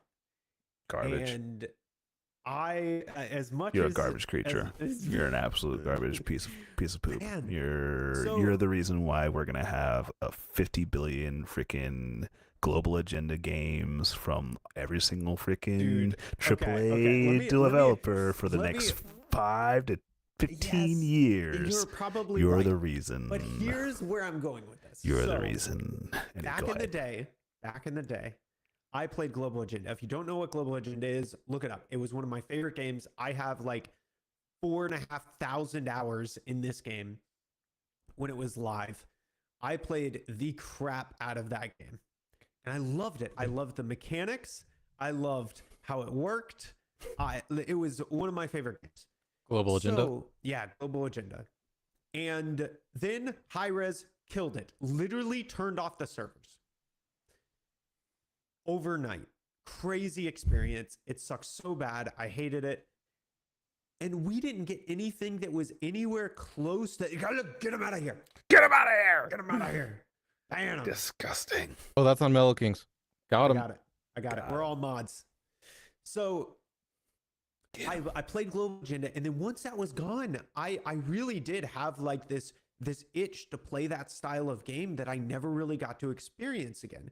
And I kept looking for this third person shooter, ability shooter type of deal. And then Blizzard came out and said, we're doing Overwatch. And I was beyond excited. They were like, we're going to have PvE, we're going to have PvP. I was like, they're literally doing global agenda. I am so excited. So I went and I played the crap out of Overwatch. And so I was like, let's go. In Overwatch, when it initially came out, there were a few problems, but I saw promise. And I was like, this is going to be amazing. And then they just kept making it worse and kept making it worse and kept making it worse until Overwatch 2 is a nightmare shadow of what Overwatch could have been. There's no such thing as Overwatch 2. It's just Overwatch. I know.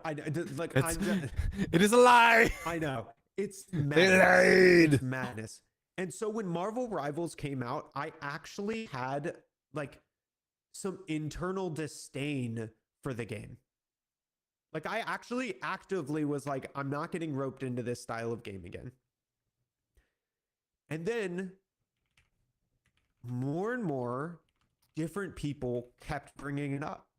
One person would bring it up and was like, dude, I started playing this. It was so fun. So fun. And then another person would be like, oh my gosh, this was so fun. And then I'm in a work meeting and someone brings it up and they're like, oh my gosh, this was so fun. Wait. And then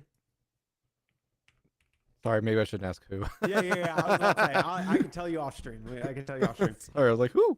Yeah, but then I go in and we were doing a night with Jason and Nikov and all these things. And Jason was like, dude, I've been doing a lot of Marvel Rivals. And we didn't want to go without Nat. We were like, oh, Nat left. We don't want to progress without him.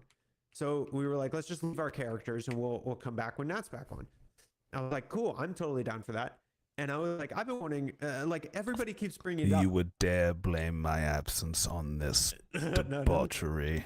So Jason starts talking to me. And Jason's like, I trust him in a lot of games. And he's like, dude, I loved Overwatch. I hated what it became. I hated what they ended up with. And he started telling me all these things that were like, oh no, this is how they do it different. And this is how they fix that. And How do this they is do it that. different? How did they fix that? So essentially, what I think really changes the game for this is the map design sets up these situations that are not as turtley as the initial game. For me, I didn't really like the turtle situation. There's much more tactics and differences between the different types of play styles. And there are subclasses within how they work and how the strategy works that I feel just outclasses what Overwatch does entirely. And a lot of the characters aren't as, dude, they're fun. Yeah, Ash. talk about They're the characters' fun. butts. Hey, the jiggle physics on point. Are Just you saying. sure? Because from what I've seen, the jiggle Primo. physics are non-existent. Mwah. No, dude, they're primo. They're primo. They like you move one step and it's like Overwatch had top tier. like you get the whole thing. I mean, that's true. That's true. Look, Nikov's even saying it better. Hey. Wait, what was So- the game where they were like, "Oh, that character's too sexy. We gotta make it less sexy." Was that in Marvel That was- Rivals? No, that was Overwatch. That was Yeah, they Overwatch. definitely flattened out Yeah, that was Tracer Overwatch. after the first influx of Rule 34 came through. oof. Gave her some For mosquito bites. sure. Oh my gosh. For sure. It didn't stop So, them, but The other thing that they do really well is that they make it so that a lot of the characters in Overwatch, they create these like huge stalemates of boring interactions. That just doesn't happen in Marvel Rivals as much. The interactions are always interesting, even if you're in a stalemate. It's like constant back and forth and like tactics and people moving around and having to change movement. And the way that the maps and stuff are set up requires that. Like if you're playing defensive, you can't just like turtle there. You actually have to like move around and keep doing tactics. Otherwise, the offense just pushing through will just push through, and vice versa. And so it feels more dynamic. There aren't as many characters like Torbjorn or bastion that kind of just like set up in one spot. Like that just doesn't exist. Like every character has to stay mobile. They have to stay moving. They have to constantly be flanking and thinking about where their other players are. It is just a much more tactical experience. The time to kill is in a much sweeter spot. It's not low, but it's not crazy spongy like Overwatch is in a lot of cases too. It's like this really nice sweet spot, and it's just close. It's close to everything that we've wanted from this style of game. And there are places where they can improve, but their developers are every like week or two, they're releasing stuff and changing it and talking about how they want to do better for certain things. And they're constantly releasing updates. Like their developers are more active than Blizzard has been in the 4 years Overwatch has come out. They've been more active in the past 2 months from looking at their posts. I believe it. So like, it's just, I was also a disbeliever and a skeptic a month and a half ago. And after playing it and trying it out, I am tentatively just really excited, and it's just really fun right now. Because you are weak. Hey, maybe. You are weak and you've been convinced by Jason. Maybe. Hey, Jason's a good salesman. I don't know what Jason to is a great salesman. Hey. But you must be wise to his games, his wiles, his abilities are stronger than our own. You must be vigilant constantly. And so very soon I'm starting a video series on YouTube of Zero to Hero. What a good guy. And my Zero to Hero series will be me starting at nothing and getting up to Grandmaster with Jason. So let's go. Let's get it. Disgusting. Absolutely not. You think you're so cool. You think you're so cool with your stupid game. Hey, honestly, I've just been having so much fun with it. It is just an extremely fun to play game. The matches are nice. They literally made her cakes so big. Oh my god. That's so absurd. It's so absurd. They're comic book characters. We know who the audience that they're going for. I understand what you're saying, right? I get what you're saying. Hey, they beefed up the guys too. I mean, look at the thing is, dude, look at Mr. Fantastic. Mr. Fantastic doesn't look like this. He does now. I mean, obviously. I mean, in this game he does, but yeah. Bro. I mean, so here's where what I'm gonna say. We were almost free from the global agenda games, with people putting a ton of money and a ton of development into these kind of live, what are they called? Sugar honey iced tea. Arena shooters, pretty much. And we almost got to a point where these style of games were not popular. And I have never once had a positive experience with these style of games. Not once. So I'm a skeptic. I understand that I am the minority for this kind of style of game. That being said, I disagree with that one statement. I do not think you're in the minority, and I also think that everybody should be skeptical of this type of game, because I think it is so easy to have it be just absolutely predatory in its monetization schemes, how they design the matchmaking, and how the play experience is designed. Like, I think you're right to be skeptical, just to put that out there. And I don't think you're in the minority there. Fair. All I gotta say is, like, it's an interest, like, there is not enough of this game for me to say that I should give more than a cursory glance to anything that goes on. The only reason why I say that is because I've watched a few videos of, like, just people kind of breaking down the way that the game works. And I've seen the mechanics that they've added to go ahead and combat some of what makes it less of an Overwatch situation and more of a league of its own. And I get that. Like, the whole idea of having, like, supports actually really being super strong so that you have these kind of long combats, not like stalemates, but actual like engagement with the other team, which is very interesting. That being said, watching it, I was like, yeah, I'm not gonna have fun with that. I know. Honestly, dude, this is why we need Taphaven Place.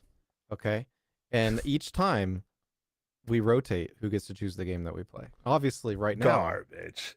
Like Eric would be like, especially because this is free to play. He'd be like, all right, it's free. this is y'all's excuse to play this game right now. / his excuse to get us to try it, because I feel very similarly to you, Nat. And when I saw Eric playing, I was like, I'm not gonna play. Like, I gotta keep doing like I said, Star Citizen is the way. I'll play other games with you guys. I'll play other games on the couch and stuff like that. But if I'm making content, it's gonna be one game. It's gonna be the game of the future. The game we all will love. Is that Namor in the background? Yeah, Namor's in the game. But I am curious. Storm's in this game? Yeah, Storm. Storm is a playable character in this game right now. They have more playable characters than Overwatch does in the first 2 months. Yeah, look, when I understand that there's characters who are in this game. Of all the clips that I've seen of this game, and I've seen quite a few, I've never seen either of those characters. Seen none. Dude, none. Namor's a beast. I've seen Amy. I've seen Frost. I've seen Magic. I've seen Doctor Strange. I've seen every single other character on this screen. I've never seen Storm or Namor, which leads me to believe that there is a very prevalent meta going on for some characters. Storm and Namor are both meta characters. They're amazing. I don't see them. Like, there is definitely a tier list and a meta, but if you go look at like the tier list, like 90% of the characters are S, A, and B rank. And there's like a few that sit below that. So it's like 90% playable characters and then like 10%. But then again, they say Iron Fist is like super weak. But guess what? But in the videos that I've recently watched, that's not the case. Because every character is in a tier list because of certain reasons and make them quote unquote weaker. But they actually do such a good job of like, if you're good at that character, you can still shine at any level. The differences between them are like, even the balance really does do just really well in the game. Yeah, I believe that. What is it? In the video that I watched, it was saying that the highest ranking character, the one above all in this game, is playing one of the bottom tier characters of the entire game. Yeah, one above all has one trick to themselves up using Black Widow. Yeah. Hey, I'm gonna tell you right now, we went in, and so when I'm playing with Jason, of course he's a grandmaster and his friend was a grandmaster, so I'm playing like really good characters, or like really good players. And we're playing against like diamonds, platinum, grandmaster, all these types of things. We played against a Black Widow who was absolutely cracked.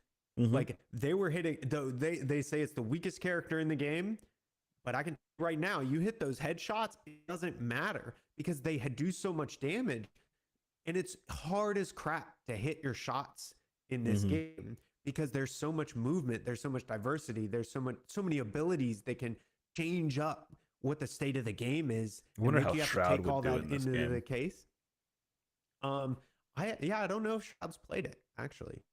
I would be surprised. Shroud if he is did. currently playing the game. That's Yeah, hilarious. dorks. That's hilarious. Yeah, bunch of nerds. Marvel Rivals is third, Yeah. behind Tom Clancy's Rainbow Six Siege. Never behind gonna play Grand that. Theft Auto. Never gonna play that either.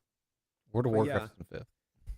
But yeah, Never gonna play that either. I mean, I have always wanted a global agenda good Overwatch game, and Overwatch didn't do it for me because they just couldn't keep it going. And so for me, this was a game that I have wanted for a long time. I've wanted a developer who goes into it with tender love and care and actually treats the genre the way it should be treated.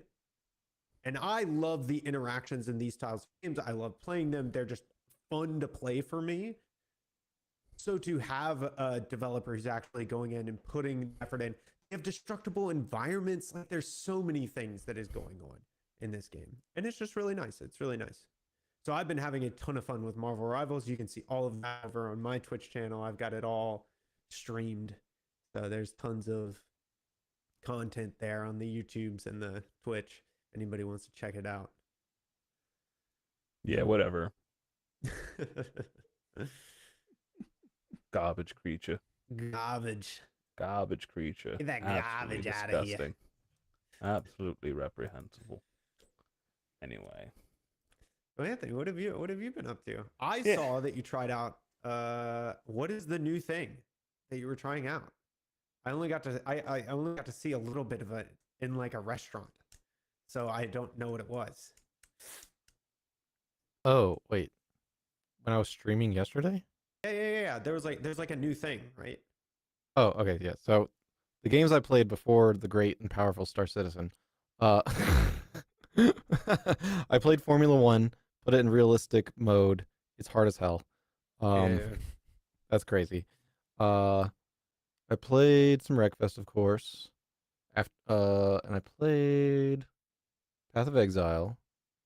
And I Wow, you played. played a lot, dude. It's like a little bit here and there. Oh, know, okay. like, just like okay. I got you. like I got sprinkles. You. I had food poisoning. Get out of here. I got you. No, I believe you. I was saying I got you. But yeah, I was playing some Star Citizen. I did a long stream yesterday. Man, something happened. I dropped. It fell out of my brain, so it's gone. So I don't know. too bad. Well, so sad. unfortunate. Can't tell you all about it. But in Star Citizen, there's a new vehicle. It is the Misk Fortune, also known as Misfortune. Got that. And it is a salvaging ship in the game. And so this gameplay loop is basically like Power Wash Simulator. Ash, I want to feel like I would be better at F1 with a wheel, but probably don't not. y'all have a wheel? Can't y'all test this? It's an Xbox wheel, and we were playing on PlayStation. Oh. Unfortunate. But maybe once I get it set up, it's just a lot of work. Yeah, the hardest part about a wheel is your seat and not pushing yourself constantly away. Oh yeah, because you have to actually like use the pedal. That's why so many of them like lock into a system that's like all connected. That makes sense. So it's a little weird. But yeah, so I got access to this new ship because if you do like the monthly subscription, you get like monthly cosmetics that are permanently attached to your account, and you also get like sneak previews of new ships, and then you also get an allotment of ships for the month that you just get to use. Like it's like a new ship every month, type of thing. So it's a good amount of stuff that you get. It's good. Especially since you get some permanent stuff. Well, this new ship, it's a single player salvaging ship. You go out, you find space junk, or you accept a mission to go and find a, dilapidated or just like completely out of commission spaceship that needs to be salvaged. It needs to be cleaned up. They're not towing it back to the station, which is another gameplay loop. They're not going to tow it to the station and have it salvaged or repaired. It's there. No one's going to get it. You go there, you check to see if there's any loot in it that you want.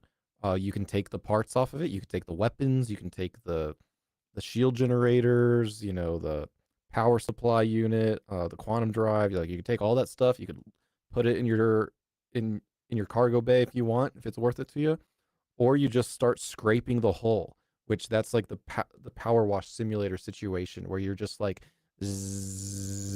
clean. Oh, scraping the hull. I thought you said scraping the hole. So no, like, the hull. HULL. Yeah. No, it took me. It processed. Scraping the hole. Yeah, I was very confused at first. I was like, Yeah. Yes. Interesting. Scraping the hole.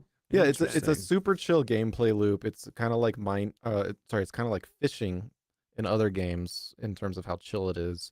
For instance, like I was able to So I have joysticks, of course. They're a lot of fun to play with. But for doing that, it's kind of a lot because there's a lot of tiny, small, fine movements.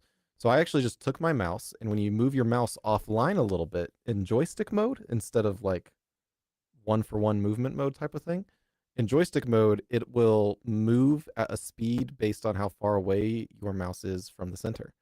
So I'll just point it down a little bit, Alt-Tab, be doing something, and my ship is just going, just salvaging it automatically for me. So it's like magically. Yeah, it's a great game loop for podcasts and stuff like that. I've got to do it again because in the default loadout, people say that the mining, it's not the mining head, but it's like the system that drives the mining, or not, it's salvaging, is not as good as the other ones, the abrades. So I went and bought some abrades and equipped them, but I haven't used them yet. Because after that, I decided to do something far more exciting and far more dangerous, which is I started taking bounty missions, but they were illegal bounty missions. Illegal. So I became an assassin, and I moved up the ranks in the like assassin reputation for Vaughn. And the reason I did this is because when you get to the high ranks, you get really big ships, and those big ships will have like a lot of drugs and weevil eggs and just really high value stuff, right? Like one ship had 1.5 million worth in it that I successfully got. But yesterday I was not so lucky because I was flying and this planet just came out of nowhere. Like it moved in front of me. Like obviously it's a bug. It wasn't me. So I just like exploded on the planet. But the crazy thing for the most recent one that I did with 1.5 million was I go up to the ship and they're shooting at me and I'm like, shit, there's too many ships. I can't handle this. I get away. I come back in my little pocket rocket, you know, a little your little what? Little bike. A little bike, thing? you know, a hover bike. So I'm flying a hover bike through space. They don't see me. They're unawares. They're sitting still. Okay. So I shoot at their cargo bay door. It opens up and they start flying like a maniac. Like they're like swerving and weaving and spinning constantly. I spent like 10 minutes trying to line things up perfectly. And then I finally got it and I go, boom, got onto their ship. Right. And then immediately their friends start shooting them because I'm now on their ship and they're like, oh, the bad guy's there. You know, eventually they blow it up. I'm like, ah, shit. Well, that's unfortunate. But on another one, and I did get some loot from that one. I'm getting things a little mixed up. But on another one, I'd gotten smarter. I was like, okay, wait, I'm gonna go straight to the bridge. I killed the pilot. I got in the pilot seat, and I freaking got out of there. And then I just took that ship and I parked it in a hangar, and I took all the loot off of it, and I was like, boom, money, easy. You know, it was so good. I did say pocket rocket. You never driven a pocket rocket? What are you talking about? You mostly ride pocket rockets. Yeah, I don't know what you're talking about. Yeah, I know what you're talking about. Oh yeah. I know what you're talking about. Yeah, it was a lot of fun. Just saying. It was basically PvE piracy instead of PvP piracy, which is pretty neat. I'm getting that for you, Anthony. Mm-hmm. Committing piracy is necessary. Committing piracy is good content. It's a lifestyle. It's also necessary. Every game that I've heard you actually rave about in like, can you steal other people's shit? Can you piracy? Then it adds a layer of dynamic, interesting, unique gameplay that other games can't create. Okay, bud. It prevents repetitiveness, especially when you can talk to people. Whatever you say to keep to sleep at night, you know? You need to watch some. You need to watch some Hippo. You need to watch some Hippo, bro. Okay, bud. Okay. It's friendly PvP. Okay. It's shenanigans, man. I believe you. It's Pirates of the Caribbean. Did you not watch Pirates of the Caribbean? No, I totally did. Did you like Pirates of the Caribbean? You don't sound like an addict at all. That's what we're doing. We're doing pirates. Yeah, you don't sound like an addict at all. What are you talking about? I need some of that treasure. What are you talking Give me about? Some of that Oh, treasure. I want their booty. I want that booty. I don't want I my want booty. some I of that want booty. I want their booty. Give me some of that. Yeah. I want to go on their ship, and I want to take their booty. I want to take their booty from them. Get that money. And then I want to take it, and I want to sell it, and then I want to go on. I'm just playing with you. I'm just playing with you. Oh my god! But I mean, you have to admit, you do have a preclusion for booty. I love booty. Yeah, see, there you go. It's Booty is okay. the way. The first That's step is fair. admitting This is that the way. you have a preclusion. You know, Booty is the way. booty is But yeah, the way. sorry. So Episode title right there. yeah. Yeah. Booty is the way. Booty is the way. I'm writing it now. Fantastic. Yes. Yeah. The that salvage gameplay loop is very interesting. There's another ship that is like better and worse than it. The new one is super shiny and clean and very convenient because it automatically does things for you. But the other ship can be faster because it has like 2 salvaging lasers at a time, so it can be like twice as fast. Two salvage Sure. lasers. But when you're full, you have to like go down a ladder to the back and then like manually stack everything. Well, like the new one does it for you. The old one has a closed hangar area, cargo area, so no one knows what you got unless they like scan you or somehow board you. The other one, they're outside of your ship being put there. So they know, oh, they've already got stuff that I can go and steal from them. But then at the same time, if you're working with friends and they're in space and you're in your ship, it's really easy for them to pull that cargo off of you and go and sell it and stuff like that. Off of you say? Yeah. I had a Yeah, yeah. question. Have they talked about actually adding fishing to Star Citizen yet? I think they've actually alluded to it and they said it won't be in 1.0, but it will come. Tee-hee. Because there's a lot of water. Yeah, that's what I was thinking too. I was like, I have to imagine, every game nowadays just adds in fishing. So I have to imagine at some point They're not just going to add fishing, dude. They're going to add they're going to have fishing a bit, but they're also going to end up having like a base module where it's like a resource for you to harvest is the fish. And you have to like construct like the fishing like machine that just goes and like processes the river water coming through it and just sucks up some fish but doesn't suck up all the fish. Factorio inside of Star Citizen. Exactly. Like Fish Factorio inside of Dude, Star Citizen. That's a crazy thing. Like if you Fish Factorio. if you ever need something to put on in the background, go to find Star Citizen's talk on base building from this year. And it's not just talk, okay? They show you what they already have working in their, dev environment. And it is incredible how much they already have working. This is why when some people are like, oh, this game's not going to come out in forever. I'm like, I'm a dev. I watched that. I saw what they have working. They simply haven't finished what they're doing enough to where they're going to integrate it. But eventually they will integrate it. Those guys are just like pulling down from master and making things work for them. Eventually they will push that to the big branch and it's just going to be there once they fix all the merge conflicts. But the base building is insane. Like you're going to have hot zones. Maybe you want it for mining or whatever, and you can start harvesting all that stuff. Eventually it will dry up. And then you have the choice of either like salvaging your base and moving on or keeping it, changing it to something else. Your base can be, like a trading hub and stuff like that, not just home. It's insane. Like it's really epic what they're trying to do in terms of like you can have your own little base, which kind of reminds me of Subnautica. Or you could have a massive organizational base that turns into a city in its own right. Like a moving city? Or just well, city in general? I wouldn't make it move necessarily. I don't think they would make it move because your ultimate goal as an org, at least, is to build your own station. Gotcha. Like they already have stations. You're going to build one and it's nuts because you like see them building from the main like station heart, almost like a Star Citizen, or sorry, uh, StarCraft like mothership in the middle Uh-huh. that's like building off of it, and then suddenly they show, oh, you can attach multiple, and so it's just like Modularity. the size of it They've could reached be modularity. absolutely insane. Hmm.